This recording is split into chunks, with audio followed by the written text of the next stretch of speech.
వారు ఇప్పించడం, అదేవిధంగా ఆర్థికపరమైన ఏదైనా సపోర్ట్ ఇవ్వాల్స్తే ఆర్థిక శాఖ మంత్రి గారు, వ్యవసాయానికి సంబంధించిన సపోర్ట్ ఇవ్వాల్స్తే వ్యవసాయ శాఖ మంత్రి గారు ఇవ్వడంతో మరి మన తెలంగాణ విడిపోయినప్పుడు ఆనాటి ప్రభుత్వం, గత ప్రభుత్వాలు, ఇది 1964లో స్థాపించిన మరి చరిత్ర ఉంది దీనికి. అయినప్పటికీ మరి 2.5-3 లక్షల టన్నులే మన తెలంగాణ విడిపోయినప్పుడు ఉంది. తర్వాత వచ్చిన ప్రభుత్వం 10 సంవత్సరాల కాలంలో దాన్ని ఇంకొక 2 లక్షలు పెంచి 5 లక్షల టన్నులు చేశారు రాష్ట్రం మొత్తం మీద.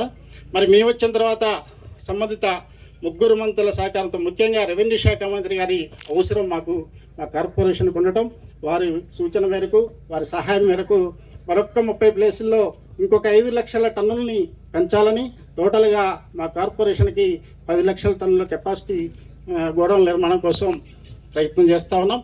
దాంట్లో ఇప్పటికే 3 లక్షల టన్నులు సరిపోను ల్యాండ్ ఇవ్వటం కానీ, టెండర్లు పిలవటం కానీ వరకు వివిధ జిల్లాల్లో స్టార్ట్ అయిందని చెప్పి తెలియజేస్తూ ఉన్నాం.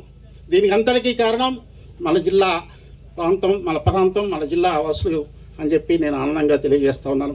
అదేవిధంగా మన ఖమ్మం జిల్లాలో వచ్చినప్పుడు కూడా మరి కలెక్టర్ గారు, ఇక్కడున్న రెవెన్యూ అధికారులు కూడా మరి ఎక్కడెక్కడ స్థలం ఉందో ఐడెంటిఫై చేసి మంత్రి గారి దృష్టికి తీసుకొచ్చినప్పుడు వెంకటాయపాలెంలో ఇక్కడ, అదేవిధంగా ముదిగొండ మండలంలో కమలాపురం, అదేవిధంగా కారిపల్లి మండలంలో ఉసిరికాయపల్లి, ఇంకా సారు మండలం, కల్లూరు మండలంలో కూడా ఇప్పుడే ఐడెంటిఫై చేశాం.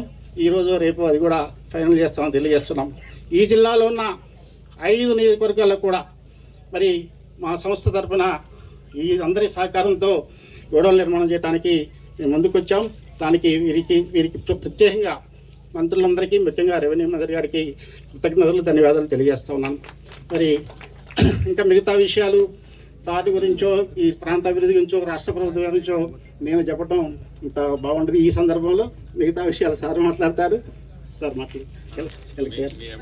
ఎండి, ఇప్పుడు మా వేర్హౌసింగ్ కార్పొరేషన్ ఎండి గారు, ఐఏఎస్ ఆఫీసరు, మాకు పూర్తిగా ఈ కార్పొరేషన్కి సహకరిస్తున్న లక్ష్మి గారిని మాట్లాడవలసిందిగా కోరుతాను.